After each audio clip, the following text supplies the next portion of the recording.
Dans un contexte de plus en plus globalisé, où les cultures dites mineures se font dévorer par les aspects liés à la mondialisation économique, l'industrialisation croissante et surtout l'impact des cultures venant d'ailleurs davantage des cultures occidentales, nous recevons aujourd'hui autour de cet ouvrage Monsieur Vincent de Paul Ndouksa, à l'occasion de la publication de son ouvrage intitulé Les peuples bêtis du Cameroun, origine, ethnie et tradition, publié aux éditions L'Harmattan en 2018, et préfacé par Jacques Deboheur Koukam.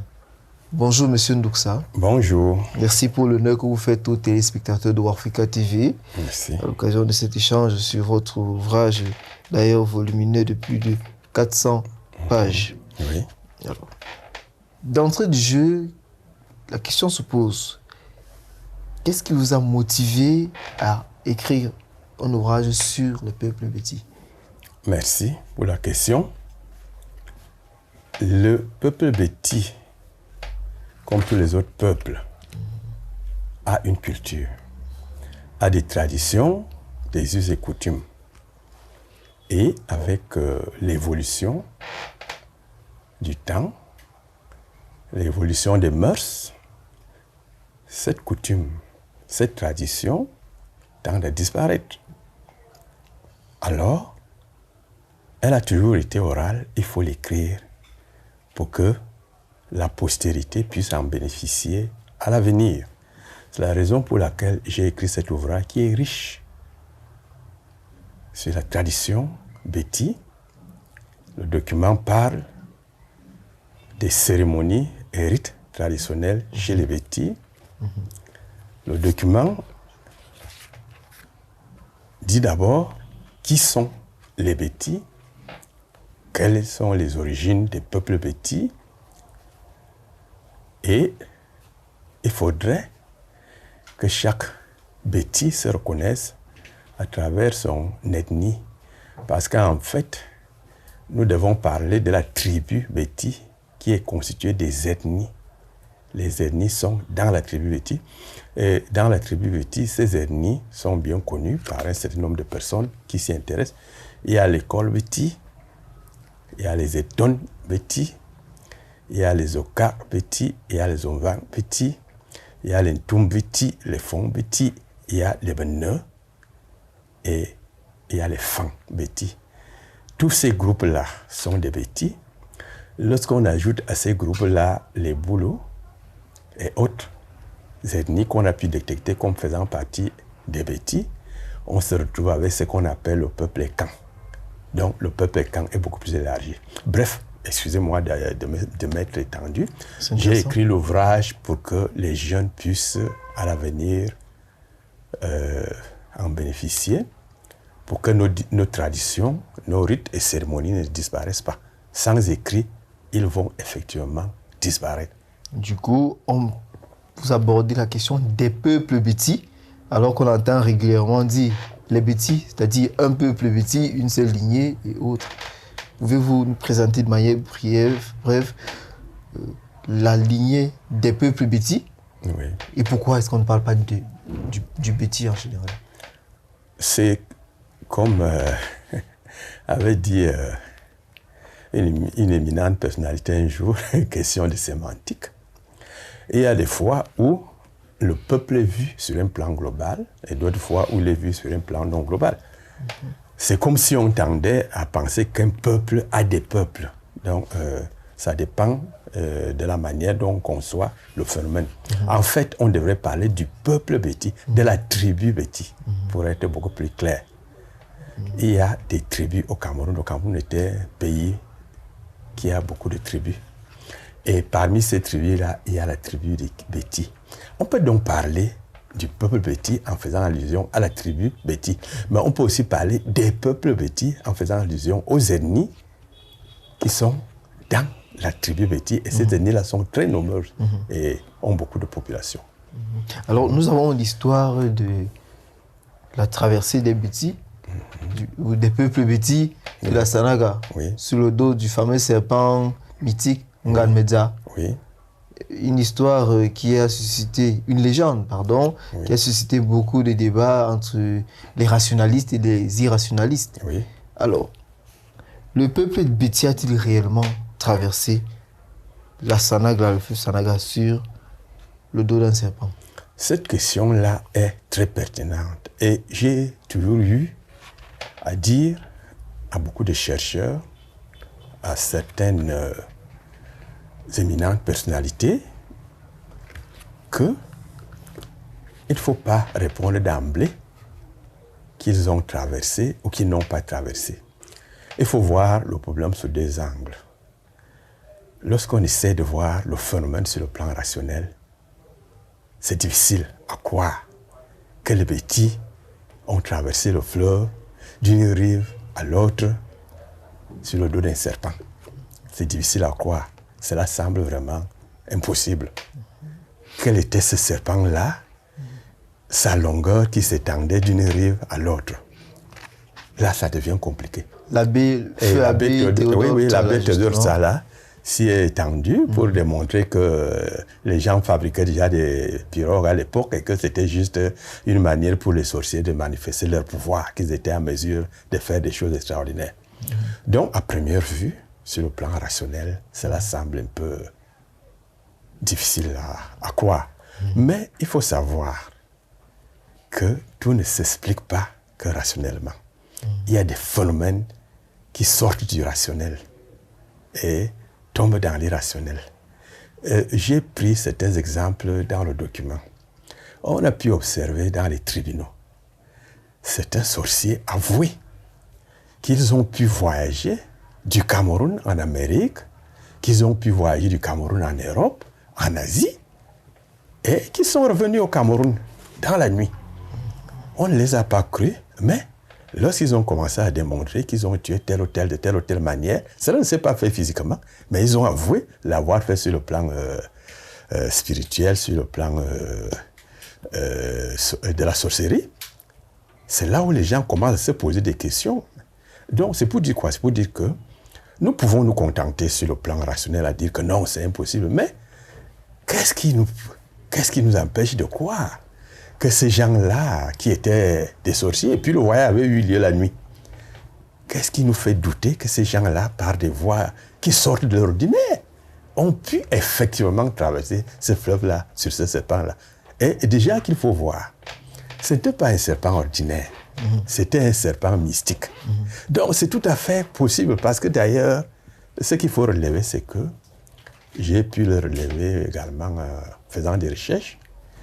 Il y a certaines choses qui paraissent difficiles à accepter sur le plan rationnel, mais qui sont pourtant réelles sur le plan irrationnel. Donc, bref, c'est pour dire que nous ne pouvons pas dire aujourd'hui d'emblée que c'est une légende. Moi, je n'ai jamais accepté cette vision des choses-là, que c'est une légende. Ils ont pu le traverser par des voies mystiques, parce qu'il y a d'autres exemples où ces gens-là ont eu à sortir, à pratiquer de la sorcellerie, à pratiquer un certain nombre de rites et de cérémonies qui les ont amenés à faire des tas de choses. Moi, j'avais un ancêtre qu'on me racontait qui, il vous dit, bon, retrouvez-moi à Yaoundé. Vous lui dites, mais comment vous allez vous retrouver à Yaoundé? Vous ne pouvez pas prendre le véhicule avec moi, on part. Il vous dit, non, oui, je n'ai pas allé, vous allez me retrouver à Yaoundé. Vous arrivez à Yaoundé, vous le trouvez là-bas. Alors, est-ce que sur le plan rationnel, vous pouvez accepter qu'une personne est assise quelque part et elle vous dit qu'elle se retrouve à Yaoundé alors qu'elle est à 20 ou 30 km de Yaoundé? Quand vous vous y rendez, vous vous retrouvez, vous trouvez la personne de ce côté-là. Comment elle a fait pour se retrouver à Yaoundé? Donc c'est pour dire qu'il y a beaucoup de choses chez le noir en général. Plausible de cette légende. Oui. Ah oui. Et donc, maintenant, sur l'ancêtre même des Béti Benanga, donc les origines remontent aux années 1700. D'où vient-il? Comment a-t-il fait pour se retrouver sur la rive nord de la Sanaga avant la fameuse légende qui ramène le peuple Béti? Cette question-là est également pertinente. Ce qu'il faut déjà relever, c'est que effectivement, les Bétis ne sont pas autochtones des régions qu'ils occupent aujourd'hui. Les Bétis n'étaient pas au Cameroun, ils sont venus d'ailleurs. Pour un Il y a rappel, plusieurs courants de pensée. Il y a certains qui pensent qu'ils venaient d'Égypte, d'autres Oui. pensent qu'ils venaient d'Éthiopie. Oui. Vous savez, c'est des siècles aujourd'hui et nous menons des recherches pour en savoir plus.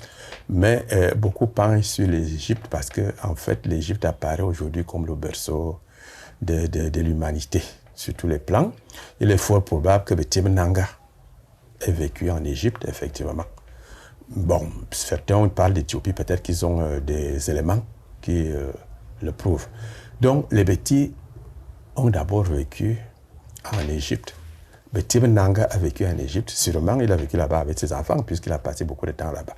Maintenant, donc, quand vous essayez de voir la distance entre l'Égypte et le Cameroun, il est vrai qu'elle n'était pas tracée comme c'est le cas aujourd'hui.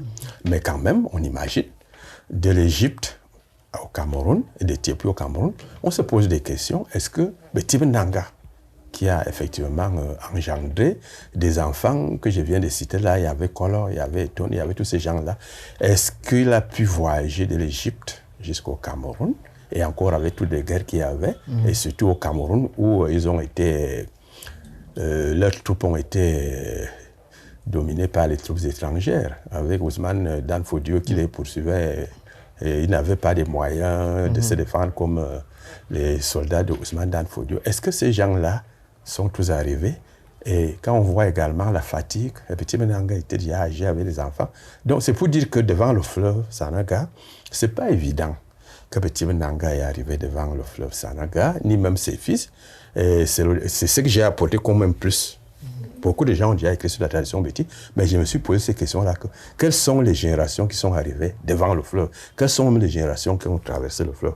Bon, quand on essaie de voir le phénomène sur le plan physique, sur le plan aussi de tout ce qu'on a vu comme les aléas climatiques et la sénilité même, on se rend compte que Bétim Nanga et ses enfants n'ont pas pu arriver au niveau du fleuve Sanaga, parce qu'ils étaient déjà très fatigués, ils ont d'abord vécu en Europe. Quelles générations ont donc pu arriver là? Ça devait être peut-être la 4e ou la 5e génération, comme je le démontre dans le document. Et c'est cette 5e ou 6e génération-là qui a pu traverser le fleuve. Et compte tenu de ce que vous avez appelé les gens, et que je n'appelle pas les gens, compte tenu du phénomène qui avait eu lieu, parce qu'en fait, lorsqu'il y avait déjà la traversée, d'aucuns disent qu'il y avait un individu qui voulait éclairer les lieux et qui malheureusement a brûlé la queue du serpent, et certaines personnes sont tombées dans l'eau et d'autres sont restées de l'autre côté. D'autres disent que c'était plutôt avec une flèche qu'il a percé le serpent, on ne sait pour quelle raison. Mais toujours est-il que certains Bétis sont restés de leur côté du fleuve Sanaga et d'autres ont traversé. Mais ceux qui ont donc traversé, c'était quelle génération? Ce qu'il faut déjà relever, c'est que Bétim Nanga n'a pas pu traverser le fleuve Sanaga pour être de l'autre côté.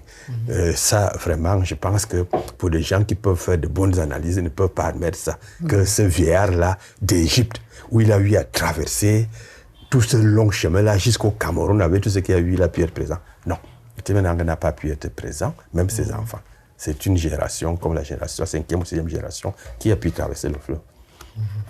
Alors, la place des femmes et des jeunes, la place des femmes et des enfants dans la culture Béti. Déjà, sur la place des femmes, il y a un débat sur la succession de la femme. Sur la succession par rapport à son père, qu'elle soit allée en mariage ou non. Pouvez-vous à peu près présenter la place de la femme dans la culture Béti? C'est un problème qui se pose surtout aujourd'hui. Au temps de nos ancêtres, d'après des recherches que j'ai eu à mener, la femme naissait, on la préparait pour le mariage. Ça, c'était dans la logique des choses. Une fois qu'elle avait déjà l'âge pour aller en mariage, on faisait tout et pour tout pour qu'elle aille en mariage. Et là, une fois en mariage, elle allait plutôt là-bas multiplier l'espèce au nom de la famille qu'elle a laissée, parce que ces enfants-là ont un rôle très important à jouer dans la famille qu'elle a laissée. On les appelle souvent les bankas. Quand ils reviennent dans la famille de leur mère, ils ont un rôle très important à jouer. Donc, cette maman-là, cette femme-là allait déjà ailleurs faire des enfants là-bas. Et c'est là-bas qu'elle allait jouir de ce que son mari avait comme bien laissée par son père. Donc, dans la concession Betty, la femme qui allait en mariage n'avait pas à réclamer quoi que ce soit dans la famille de son père. Elle était déjà partie. Ça, c'était la concession et la mentalité à l'époque. Et les femmes le savaient. Si bien que lorsqu'elles allaient en mariage, elles y allaient pour ne plus revenir revendiquer quoi que ce soit dans la famille de leur papa. Bon, alors le phénomène aujourd'hui, c'est quoi? C'est qu'avec le Code civil français, nous sommes déjà au carrefour des cultures et nous sommes déjà imprégnés des réalités de la culture française. Le Code civil français dit en son article 745 que tous les enfants héritent, quel que soit le sexe, quelle que soit la primogéniture et tout et tout. Alors, ce qui se passe, c'est que la femme, aujourd'hui, qui est devenue intellectuelle, la femme aujourd'hui qui maîtrise déjà un certain nombre de choses, dit non. La loi me donne la possibilité d'hériter, même si je suis déjà là en mariage. Or, dans la tradition Betty, ce n'est pas le cas. Et ça pose des problèmes aujourd'hui parce que, surtout chez les Betty, dans les autres tribus, elles sont respectueuses des traditions. Vous allez voir dans ces familles-là, les femmes qui vont en mariage, elles vont plutôt rester là-bas pour prospérer de ce côté-là. Mais vous allez voir chez les Betty, les femmes qui, même mariées ou non, rentrent dans la famille de leur papa pour dire que j'ai droit à l'héritage parce que le Code civil, la loi me donne raison. Et alors vous voyez donc que ça crée un problème parce que les frères qui sont restés dans la famille où elle est née, ces frères qui sont restés là ont des enfants, ont des épouses et doivent aussi jouir des biens laissés par le papa, mais s'il faut encore les partager équitablement, comme les textes le disent, ça pose un problème. Et c'est là où, bon, lorsque en tant que président du tribunal coutumier, qu'est-ce que j'ai fait? C'est que lorsque ces cas-là arrivent, je passe par le dialogue et faire comprendre à mes filles que vous avez droit effectivement à l'héritage, puis que vous êtes les descendantes de votre père. Mais comprenez qu'on ne peut pas faire ce partage-là de manière équitable. On va vous donner quelque chose. Mais il faut éviter d'exiger que ce soit fait de manière équitable parce que vous avez vos frères avec les enfants. S'il faut maintenant répartir équitablement les biens, vous voyez que quelque part, il y a un problème puisque vous êtes déjà de l'autre côté. Vous avez également des biens là-bas. Vous aurez donc les biens de l'autre côté et vous aurez encore des biens ici. Bon, certains rétorquent que ce que tu reproches de l'autre côté, c'est ce qui est aussi chez toi. C'est-à-dire que la femme que tu as là peut aussi aller dans la famille. Je leur dis donc que ça va créer un désordre et bouleverser nos mœurs et nos coutumes. Donc, il y a un peu de tout ça, que la place de la femme, elle est là. Et puis, je voudrais dire également que ce n'est pas seulement sur la succession.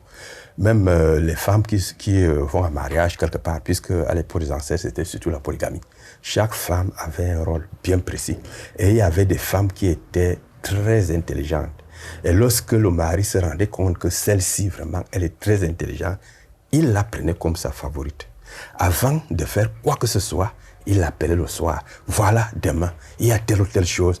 Qu'en penses-tu? Et cette femme-là se mettait à lui donner des conseils, des détails sur beaucoup de choses. Et lorsque le monsieur arrivait devant le peuple, devant les gens, et qu'il s'exprimait, et qu'il répondait sur ceci ou sur cela, on disait que c'était un grand homme. Il sait parler, mais sans savoir que derrière lui, il y avait une femme qui lui disait ce qu'il fallait faire. Donc cette femme-là occupait une place importante.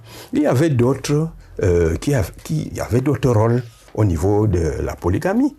Hein? Donc, dire que la femme était, comme certains tendent à le dire aujourd'hui, au niveau chez les Betty, la femme était l'esclave et tout, c'est faux. C'est une mauvaise manière de penser. Et puis, c'était une époque où certaines réalités ne peuvent pas être les mêmes aujourd'hui. Mais la femme avait bel et bien une place importante, en ce sens que c'est elle, comme l'adage français dit que derrière un grand homme se cache une grande femme. C'était effectivement le cas. Il y avait des grandes femmes à l'époque qui dirigeait, mais derrière le mari. Ce que le mari venait faire le jour, elle avait déjà dit à son mari, c'est ceci, c'est là. Voilà. Donc, il y avait tout ça. Du coup, dans la hiérarchie des individus en société Betty, nous avons les hommes, les femmes et les enfants. Ou alors les enfants passent-ils avant la femme? Les enfants doivent passer après la femme, parce que la femme est leur mère. Au niveau des sœurs, c'est en ce temps-là que les garçons passent avant. Mais parce que vous avez parlé de femmes, hein, vous n'avez pas distingué si c'était la mère ou la sœur. Mais au niveau de la mère est le parent. Avec le mari, ils sont au-dessus des enfants. Les enfants doivent les respecter. Mais au niveau des enfants, entre garçons et filles, c'est le garçon.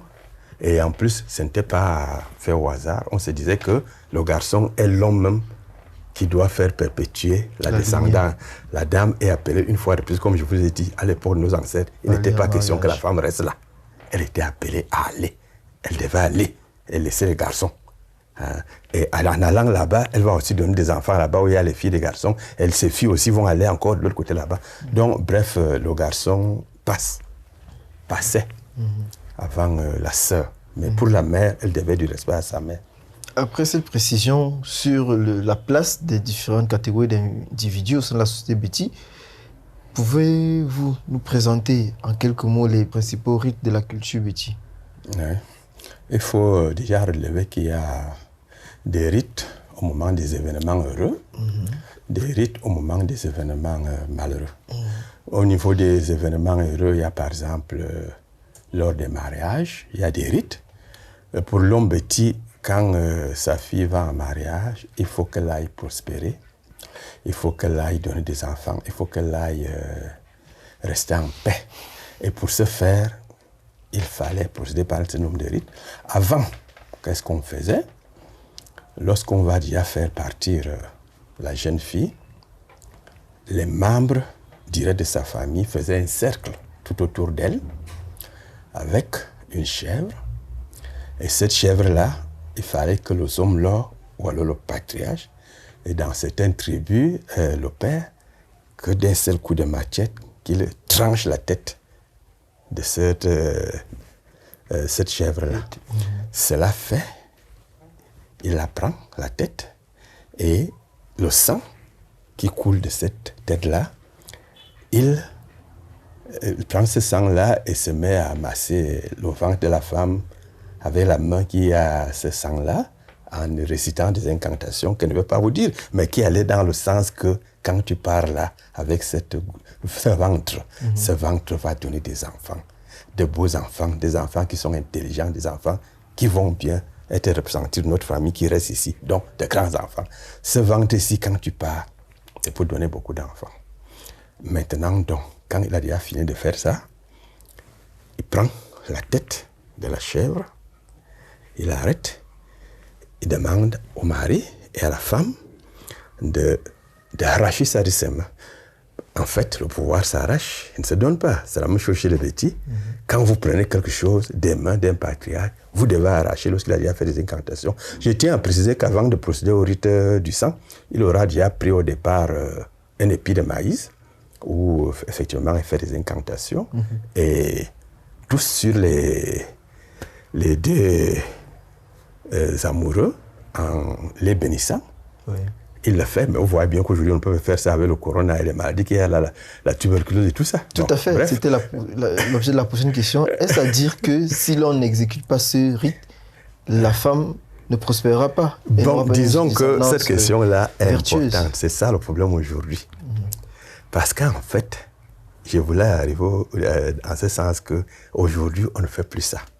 Pourquoi? Parce que d'aucuns disent que cela s'est transformé à une scène de sorcellerie, où au lieu que la femme aille plutôt donner des enfants, elle devient stérile.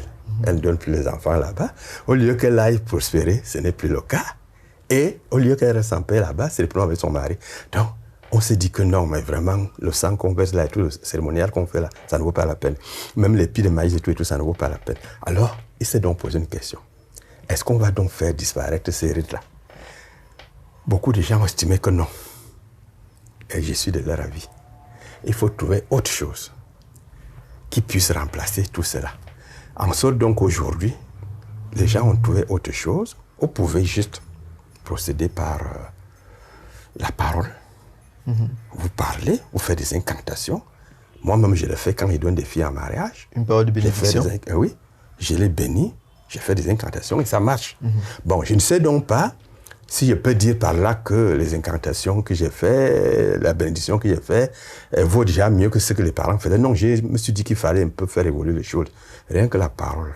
Lorsque vous y croyez, parce que j'appelle toujours des gens autour de moi, lorsqu'ils avaient déjà donné ma fille en mariage, les patriarches, je vois les ancêtres, je les appelle pour venir à mon secours, pour que cette fille qui va en mariage aille prospérer, que cette fille qui va en mariage aille rester en paix, qu'elle fasse des enfants là-bas. Je les invoque, et avec les incantations et l'appui de tout le monde qui est là. On prend un épi de maïs, on dit à la jeune fille, voilà, quand tu pars avec ça, toi et ton mari, vous devez aller s'aimer ça quelque part, les maïs là. Et lorsqu'ils vont produire, ne donnez à personne d'autre, c'est vous-même qui devez en consommer. Si ce n'est pas l'épi de maïs, on prend un bananier, le rejeton, on leur dit, allez planter ce rejeton de bananier. Lorsque le bananier va produire, le plancton qui en sort, c'est pour vous, votre mari et vous, ça va faire en sorte qu'il n'y ait pas de problème de stérilité et tout le reste et tout. Et ça marche. Alors, y a-t-il d'autres rites en dehors de ces rites d'accompagnement? Au niveau des mariages, disons que ces rites-là varient d'une ethnie à une autre. On parle par exemple du tso, de là, c'est déjà des rites qui n'ont rien à voir avec les rites des événements heureux, parce que j'étais d'abord au niveau des rites des événements heureux, donc je parle du mariage, vous m'avez posé des questions là-dessus. Oui. Maintenant, s'il faut revenir sur des rites qui sont pratiqués au moment des événements malheureux, là alors, on pourra parler de la mort, des funérailles et tout. Il y a des rites, là, il y a les sani, qui est en même temps un rite et en même temps une cérémonie. Vous avez déjà dû assister à l'Issani. Bon, vous avez parlé du tso. Oui. Le tso, là, c'est un rite d'installation. C'est un rite très complexe aujourd'hui parce que ceux qui pratiquaient le tso ont commencé par disparaître. Le tso, c'était quoi? Lorsque vous tuez un membre de la famille, le parricide plutôt, oui, vous tuez un parent, bon, vous avez commis le tso. Lorsque vous allez prendre le gibier de quelqu'un dans les pieds, dans ses pieds, vous avez fait le tso, vous commettez l'inceste, vous avez fait le tso. Et puis il y avait les pratiques. Quand vous avez tué un membre de la famille, ça signifie que vous avez versé du sang, votre postérité risque d'en souffrir à l'avenir. Il faut donc procéder par des rites. Et ces rites-là, c'était quoi? Il fallait d'abord trouver l'arbre du tso. On prenait ces écorces et puis on faisait un certain nombre de mélanges, beaucoup de choses. Là. On préparait tout ça, tous ces ingrédients, alors on les mettait dans une marmite qu'on donne à manger aux gens. Et chaque personne vient et prend une cuillerée ou 2 cuillerées qu'il consomme. Et puis on va au niveau de la rivière où il y a un poisson qui est là. Et puis on procède à un certain nombre de rites avec le poisson. On coupe sa queue et puis on met ça dans l'eau. Personne ne doit aller pêcher dans ce eau-là. Il faut attendre au moment où la personne qui a fait le saut devra revenir pour enlever le poisson-là. Et là, tout ça, c'est pour que la famille qui reste n'ait pas de problème. Mais pour l'inceste, c'est autre chose. Oui. Lorsque des personnes sont de même parenté, qu'elles commettent l'inceste, il y avait encore un rite. Mais ces rites-là, ça a disparu aujourd'hui pour des raisons juridiques. Qu'est-ce qu'on faisait? On prenait les 2 coupables, on leur disait de se déshabiller en public. Une fois déshabillés en public, on venait avec une chèvre qu'on posait sur le sol. Et ils devaient piétiner cette chèvre-là jusqu'à ce que mort s'en suive. Tant que la mort ne s'en suit pas, ils ne doivent pas arrêter. Vous comprenez là que ce n'est pas facile de tuer la chèvre en la piétinant. C'était une façon d'exposer leur nudité. Et des fois, dans certains cas, avant, on leur disait de faire l'amour, puisqu'ils le font en cachette, faire-le donc publiquement. En fait, c'était pour éviter que ça se continue. C'était une forme d'humiliation. Oui, voilà, en sorte que d'autres ne pouvaient plus s'y aventurer. Donc, il y avait ces rires-là comme ça, et après, on leur faisait boire du sang où ils devaient dire qu'ils ne vont plus continuer. Ils arrêtent. Donc, c'était comme ça.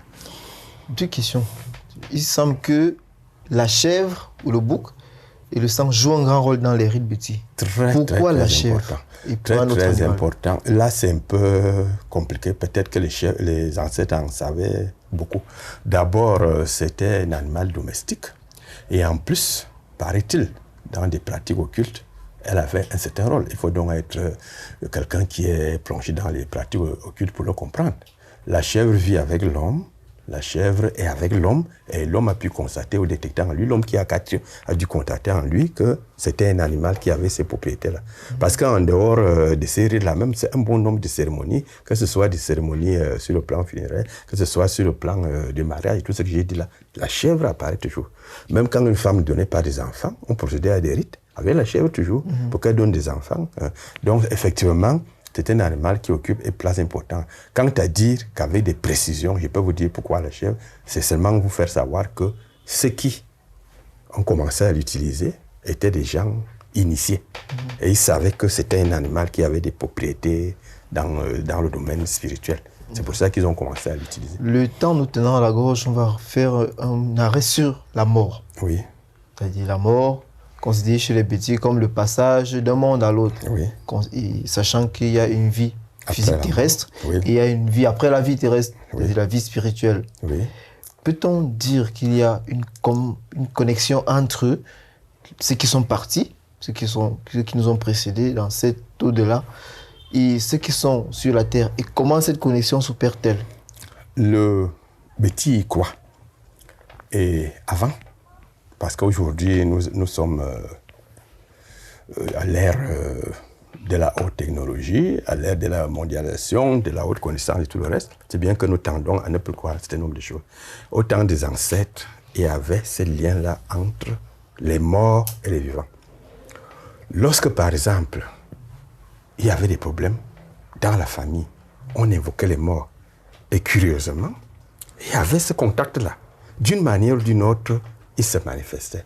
Lorsque dans le village, on se rendait compte qu'il y avait déjà la famine, on allait devant les tombes des ancêtres prier, on allait faire des incantations et, curieusement, beaucoup de choses changeaient. Même au niveau du temps, c'est difficile à croire. Quand il ne pleuvait pas, qu'il fallait qu'il pleuve pour qu'il y ait la production au niveau des champs et tout, on allait toujours mener un certain nombre de pratiques. Donc, le Béti a toujours été en contact avec le mort et il y a toujours cru.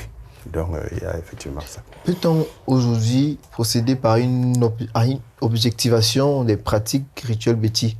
C'est-à-dire, on sait que voilà les différents procédés par lesquels nous travaillons pour pouvoir atteindre un objectif précis.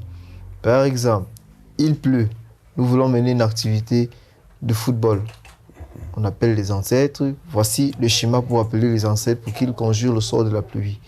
Peut-on objectivement la scientifiser et la noter dans des ouvrages? C'est une question intéressante. Ça ramène un peu au sujet qu'on avait là sur la traversée au niveau d'Union. Tout à fait. C'est difficile à croire sur le plan rationnel.